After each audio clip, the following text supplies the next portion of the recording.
start for Trice. That's Chase, and what a start for Cincinnati.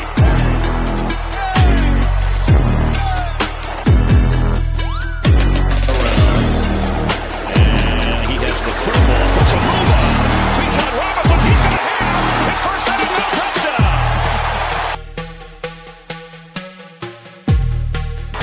Gibbs out of the backfield right away. Oh, yeah, there's no question that he was grabbed. They got ridiculous. They got Gibbs one-on-one with Andrew Van Ginkel in space, and that was it. And this is, again, it's man-to-man. It's one-on-one, and he's underneath. He loses his balance. Block Bowers is one of those guys that has a – and this is –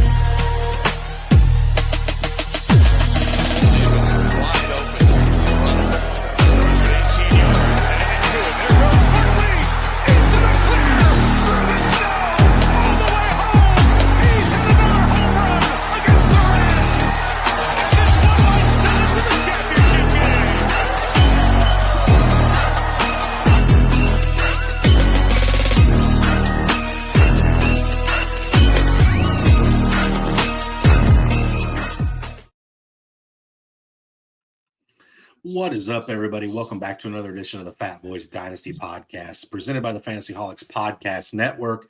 I'm Bo. That is Brant. Getting into one of our favorite type of episodes this week, Brant, talking about some trades that we want to look into making, some guys we want to buy post NFL draft. And you know, talking trades is always one of my favorite things to do. I think anybody who plays dynasty season or dynasty fantasy football, where there really isn't an off season, you have to be somewhat addicted to making trades, because that's kind of the alluring part of the dynasty leagues. Real quick, before we get into it, though, I do want to send our condolences to any Colts fans or any, whatever. Jim Irsay, owner of the Indianapolis Colts, did tragically pass away at 65 years of age today. Definitely a big loss for the NFL community. He's definitely been a vocal guy there in Indy. So definitely thoughts are with the Irsay family. And again, anybody, close to that situation. Yeah, absolutely. Absolutely. Sudden, it just kind of popped up on my feed. I wasn't even, really flipping through anything. That's definitely, we send out our condolences to that family and that organization. He's been around for a while. He's done a lot of, good for that organization, good for the football community, and good for the Indianapolis community.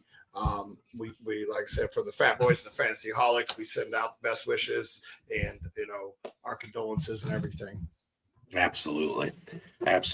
Okay, Brant. So again, the draft is the dust is kind of settled from the draft. It's really now until training camp news. It's kind of that long, dragged out, getting excited about watching rookie quarterbacks throw 20-yard completions in 7-on-7s where there's not a second 7. Just the practice film's all we've got right now, a little bit of buzz, but not much. It's kind of that dry time of the season. But one way to make it a little less dry is to try to improve your roster. Best way to improve your roster at this point is trade for guys that other people may be undervaluing, guys that you really like their situation and just kind of kicking the tires, always trying to evolve. Yeah, absolutely. And one of the best times to make the trades are now, before all the hype and the news and everything else comes back out. And this guy looks phenomenal in training camp. He's seeing 75% of the first team reps, or, he's sitting out, but we all know he's the starter. It's just, now is the best time to really start kicking the tires on some deals and some guys that moving forward. And to improve your roster, whether you're a championship team or you're you've already accepted the fact that you're probably rebuilding. You may make the playoffs as the 6th seed or the 4th seed, however many seeds are in that. But you're like, I know I can't compete against such and such teams, so maybe I need to move some of these pieces and gather some draft picks for next year or this year if you haven't had your draft. I know we've done 2. We're still sitting on at least 2. Roughly 2 or 3 still to go in our dynasties.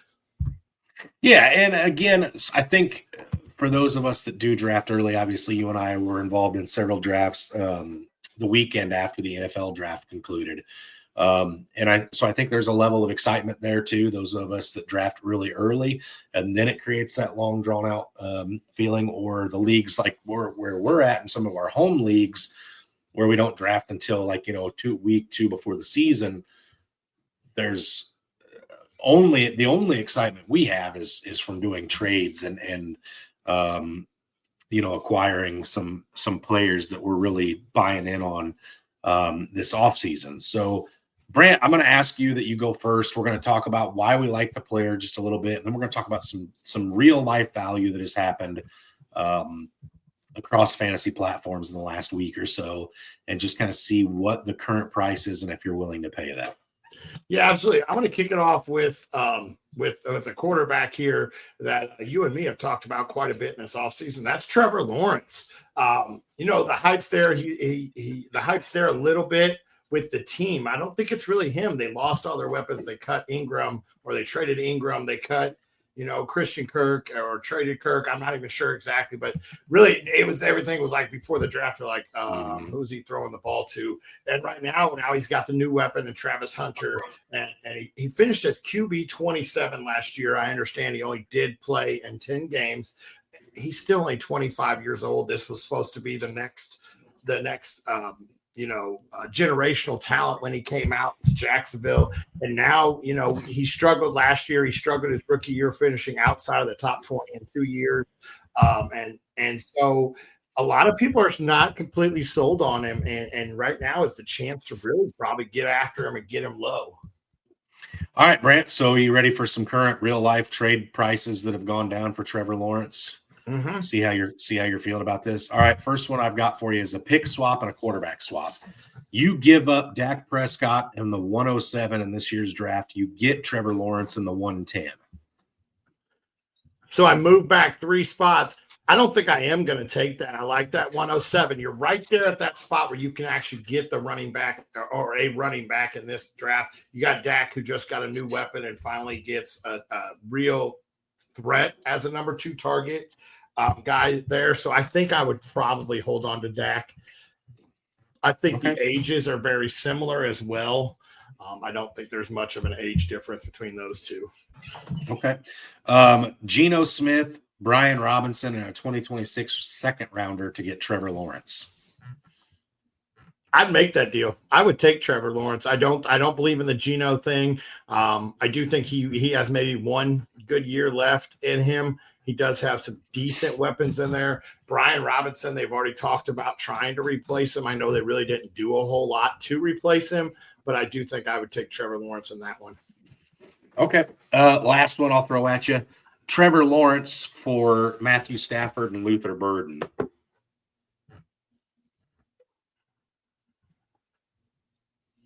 I think I'm going to take T-Law on that one there.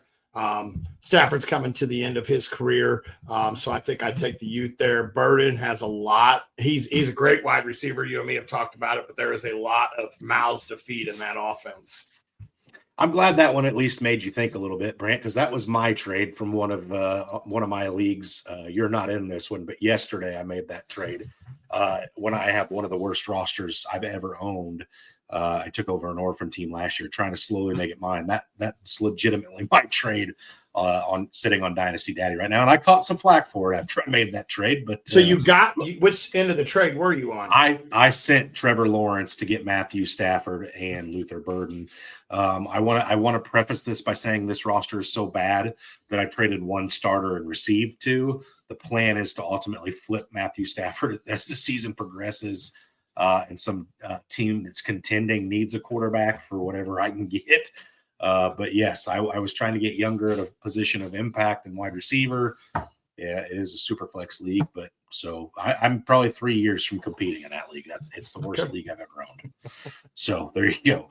But yeah, so I did scroll down a little bit. It still was within the last 24 hours, but I did scroll down a little bit so I could get your thoughts on that one.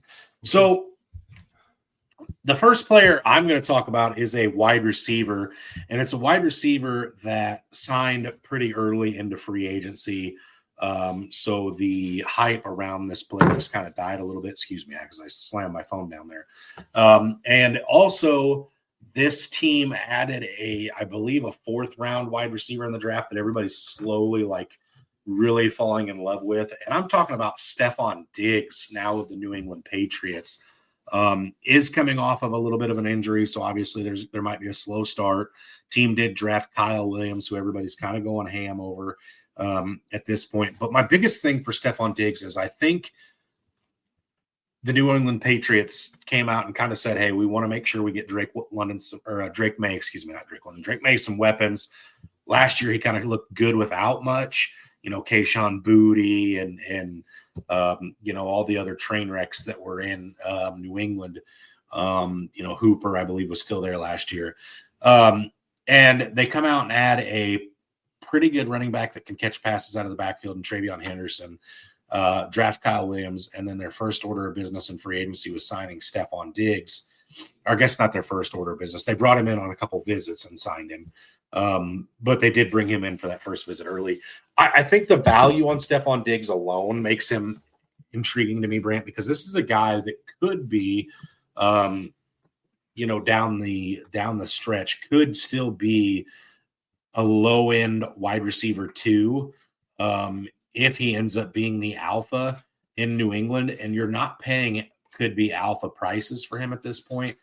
And it's still worth noting he's only 31 years of age, which feels like a dinosaur, but realistically in today's age, you got guys like Adam Thielen who are still doing it at 34, 35. He's probably still got another year or 2 left of being completely relevant in fantasy.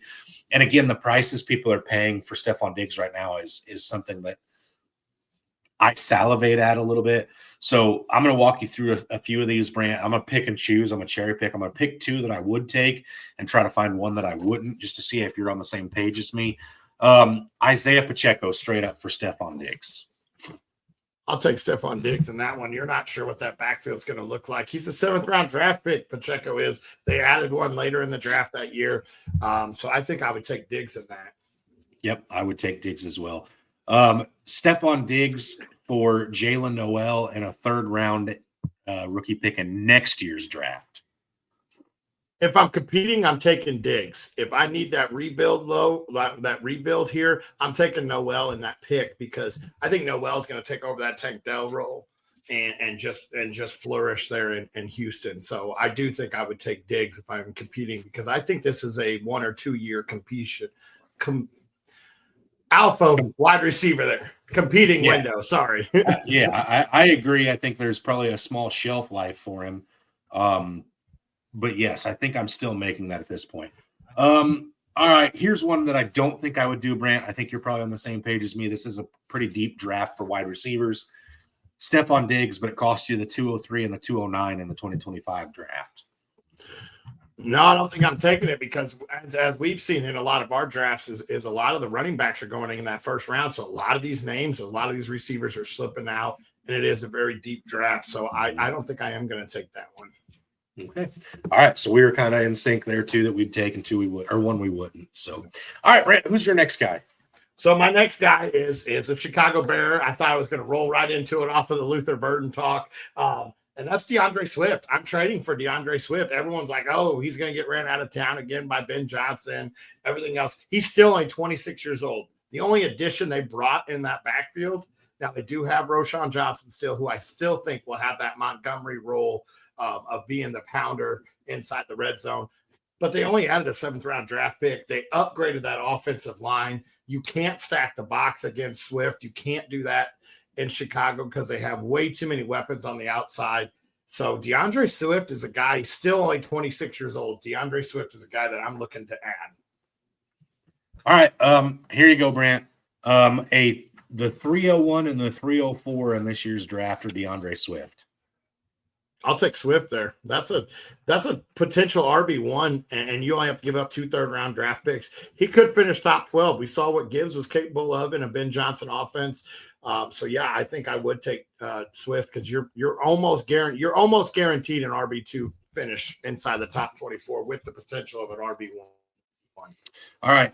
Here's one I don't think you would take because I know I sure wouldn't. The 106 in this year's draft for DeAndre Swift and the 308. No, I'm not going to give up a first-round draft pick for Swift. I can't bring myself to do that. There's this first-round running back draft class is too deep in the first round. All right. Here's the last one I'm going to hit you with. You get DeAndre Swift. You give up Isaac Guerrero in the 406 in this year's draft. I think I'll take Swift in that one. I think I would take Swift in that. Guerrero is still, sitting behind CMC. I know CMC's been banged up. He's getting older. But, yeah, I think I'm sticking with and taking Swift in that one. Okay. I think I would too as well. And you're right, Brant. I'm one of those people. I want it to be Roschon Johnson. I think Roschon Johnson's a stud who, if he gets his opportunity, I think could be very, very appealing for fantasy. I will say this. I think as we keep getting closer and closer to training camp starting, if he's still the number one running back on that roster, it's going to be through a much, much, much, much, much better offensive line, a much better offense than it was last year. And I think all those things point to pretty good running lanes, because you are going to have to respect Caleb Williams this year, especially with an offensive-minded guy like Ben Johnson calling plays, all the weapons on the outside. There should generate some rush lanes. And again, that is a revamped offensive line. So whoever's running there is going to have some really, really nice run lanes. So yeah, if it's Swift, Brant, and again, for some of these gamble prices, like 2 third-rounders, I'm paying that all day and twice on Sunday to potentially have an RB1 in that offense. I think that is going to be a very fun offense this year. So I'm not sure I'm ready to stamp the flag and say league winner DeAndre Swift, but that definitely could be, because he's going to be drafted late as long as he survives. And it wouldn't shock me. I mean, stranger things have happened, Brant. Right. Absolutely. All right. I'm going to talk about a running back here that I think is being somewhat forgotten. It is a running back out of the University of Illinois that does play for another very electric offense in the Cincinnati Bengals. I'm talking Chase Brown. Oddly enough, Brant, I started the offseason trying to sell Chase Brown in a few leagues that I own him. I've since kind of changed my stance on it. And again, I think there was a lot of talk going into this NFL draft season that a lot of people expected Cincinnati to try to get another running back. There was a lot of talks. They had some top 30 visits with guys. A lot of people thought that Chase Brown may get phased out. However, that did not happen. So I think because the volume is going to be king still there in town, he should get plenty of work out of the backfield as far as catching the ball. We know he's going to get the work running the ball. And there's just not any threats to steal touches from him. So I really like Chase Brown again this year. I think if he stays healthy, he's a top 12 running back on the season. And I think you're going to see a bounce back in that Cincinnati Bengals offense, which is only going to be good for Chase Brown, Brant.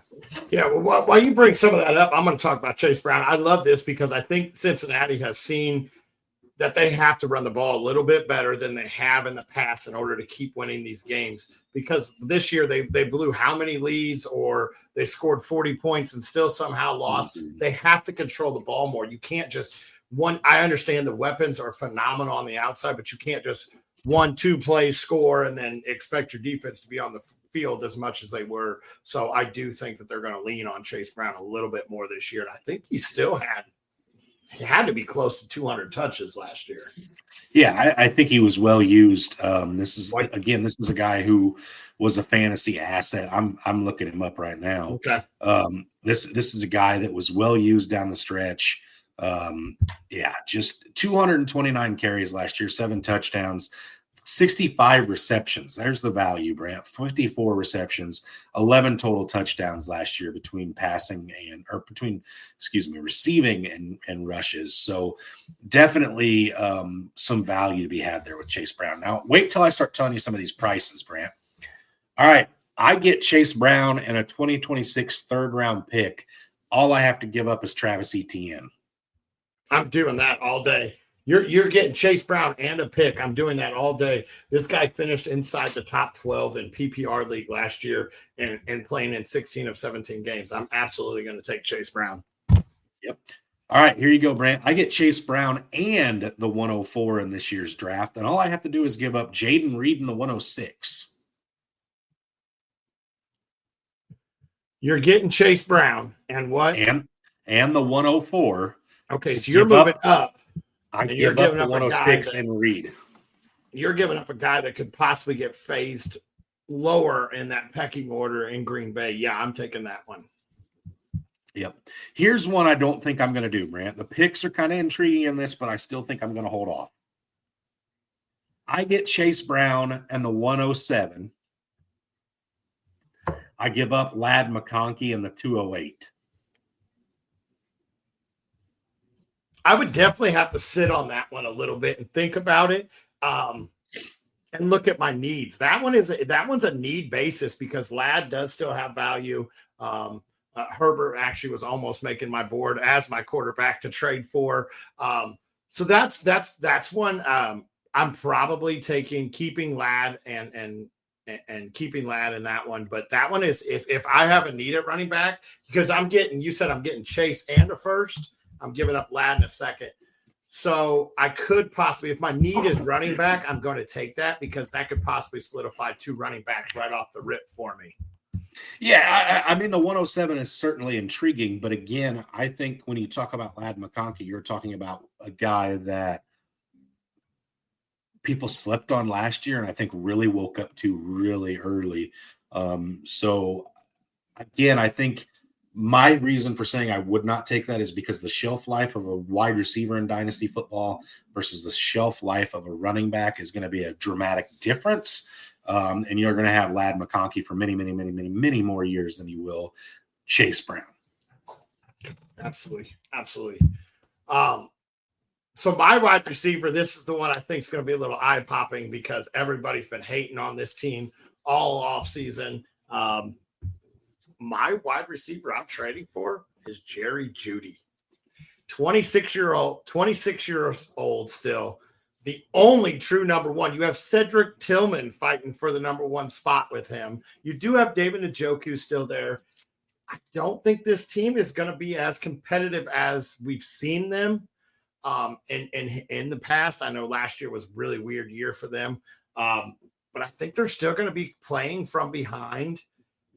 And this guy could end up seeing double-digit targets almost every single game. This is an alpha on a team that I think you can get. You might be able to get this guy cheaper than Stephon Diggs. I'd have to look and I'll listen to what you have to say on what trades have happened. But this is an alpha on a team that could be playing from behind a lot and has tremendous value at 26 years old. All right. Well, I'm going to start with the first one that sticks out to me because it's happened 3 times in the last 24 hours, Brant. Jerry Jeudy for George Pickens straight up. Which side do you prefer to be on? I'm going to take Jeudy in that one. I'm going to take the alpha. I'm going to take the guy that could see as many targets. They won't be as valuable as CeeDee Lamb's target because how good CeeDee Lamb is.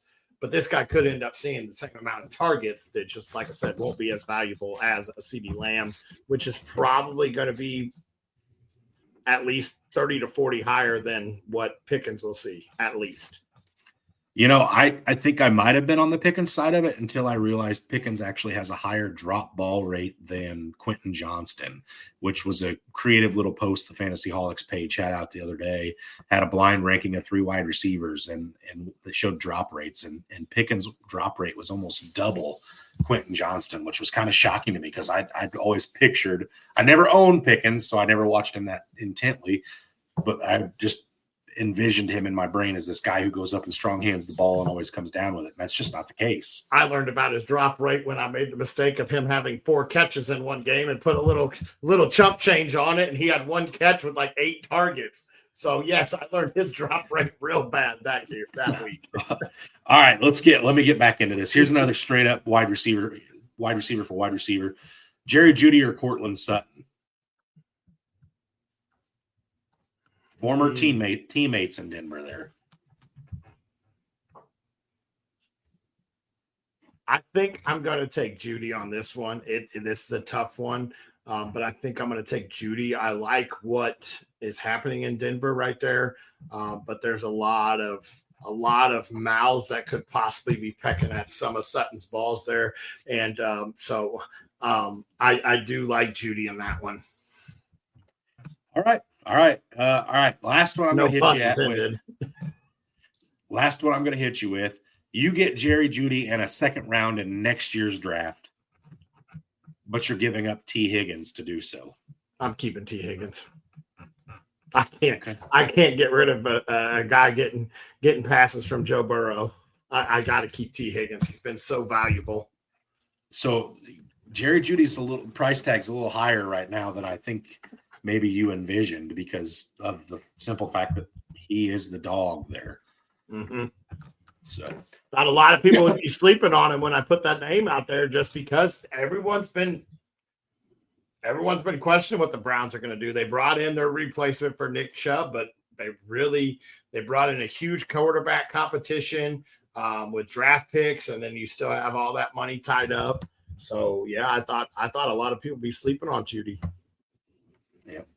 All right, Brant, here it is for you. The last player we're going to talk about on the show. I'm coming at you with a big name. I'm going to talk about why you should trade for and why you should buy in on Marvin Harrison Jr. right now, Brant. This is a guy that going into draft season last year and startup leagues and redraft leagues was going off the board at wide receiver 7. Midway through the season, he dropped down to wide receiver 19. At season's end, he was back up to wide receiver 16. His current valuation is somewhere in between 16 and 18, depending on where you look at things. So, again, I know we look at this Arizona Cardinals offense and we say this is a Trey McBride first read option, followed by, Kyler Murray taking off with his widow eggs and running as fast as he can. Right. And then we talk about James Conner / Trey Benson out of the backfield. The head coach has come out already and said, hey, we got to do a better job getting Marvin Harrison the ball. Marvin Harrison came out and said, hey, I was a little slow last year. Right. Wasn't that Maserati Marv? Rumored to have put on like 15 pounds of muscle this offseason. He says he doesn't know for sure that's what playing weight he's going to stay at, but he does say he feels more explosive, more fast. Kyler Murray has also come out and said that he needed to make sure he got on the page where he was getting the ball to Marvin Harrison. I still think Trey McBride's probably going to lead this team in targets, but I think it'll be closer this year than people expect. Marvin Harrison had a sneaky good rookie year last year, obviously outshadowed by Malik Neighbors. But if you're asking me if I'm willing to pay wide receiver 18 prices for a guy that's still got 10 years of NFL football, probably is a number 1 wide receiver on my roster, if not a very, very high-end wide receiver 2. That's what I'm willing to do. Now, when I start getting into some of these prices that people are giving up for him, I'm salivating over some of these again as well, Brant.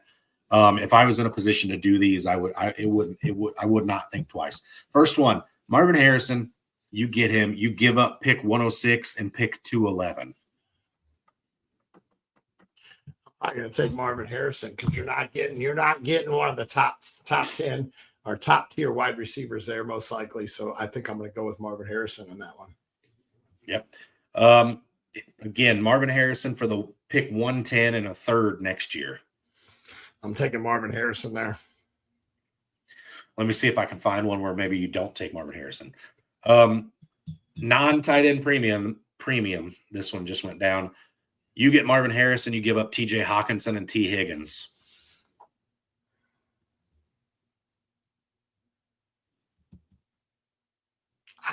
I think I'd take Marvin Harrison just because that it's not tight end premium and you're not even sure who's throwing the ball in Minnesota right now. I know the rumors are JJ.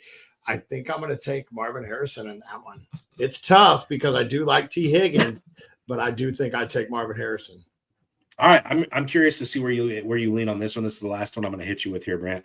You get Marvin Harrison and a second-round pick next year. You give up BTJ, Brian Thomas Jr.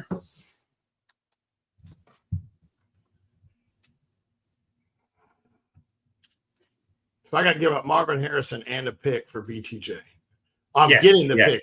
No, sorry. Yes, you're giving up the pick and Marvin Harrison.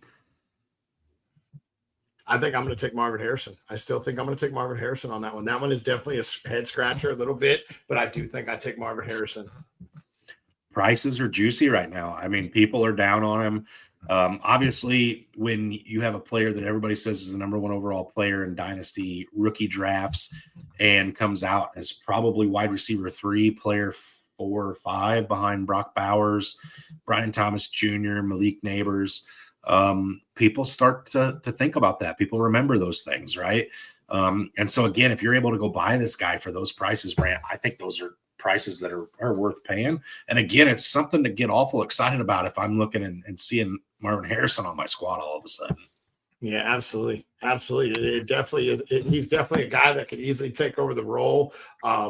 He's going to see some tough defenses in that division with San Fran and then Seattle secondary, and the Rams always seem to put everything together. But I think he has to be the guy that they get the ball in his hands in crunch time, because Trey McBride is going to see a lot more coverage than he did this year. He's not going to be standing in the middle of the field wide open as many times as he did this year. I have no idea how late in the season he was still getting 10 catches a game, 10 phenomenal catches, like standing there wide open. So I do think that coverages are going to shift to him, and Marvin Harrison's going to see a lot more openings. Absolutely.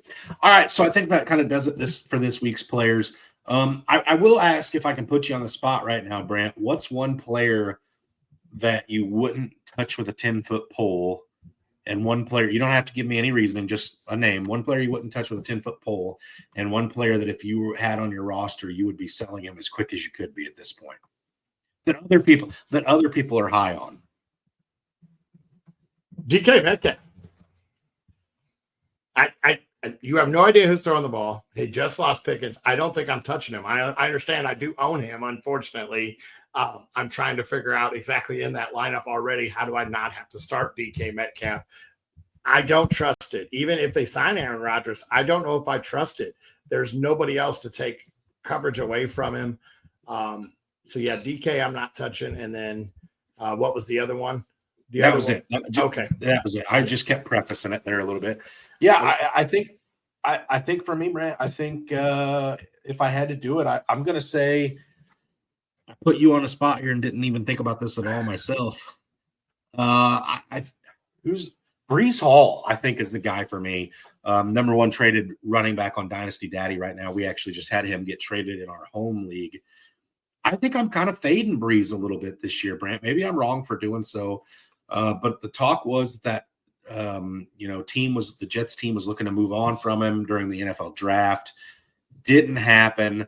No ties to him in that front office. Aaron Glenn's coming from that Detroit Dan Campbell system there, where they feature a couple different running backs that are really good. But I think Braylon Allen is more of that David Montgomery bruiser role, but also catches the ball really well out of the backfield.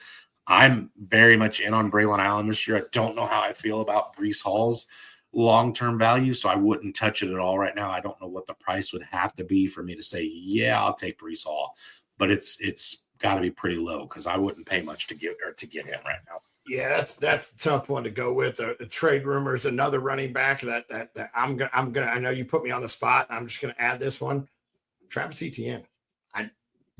I own him as well, and it's. Is anybody excited about Travis Etienne right now, though? Is anybody going out and getting him? A lot of people are, because he still would technically be the one, but a lot of people don't see as the coaching staff has no ties to him. Maybe they're not as excited as I'm thinking some people are, but Travis Etienne's a guy that I wouldn't want to touch this year. He's another one I'm trying to figure out how do I get him out of my lineup, but there's not a whole lot of moving to move him. Maybe I could package both of them together and get like a 4th-round draft pick. It's possible. It's possible. So, I think that does sum it up for us today, this week. Definitely good to be back after having to be AWOL last week, and you riding out solo. So look forward to getting back on track and being here again next week as well. Yep. As always, stay hungry. Stay fat, my friends.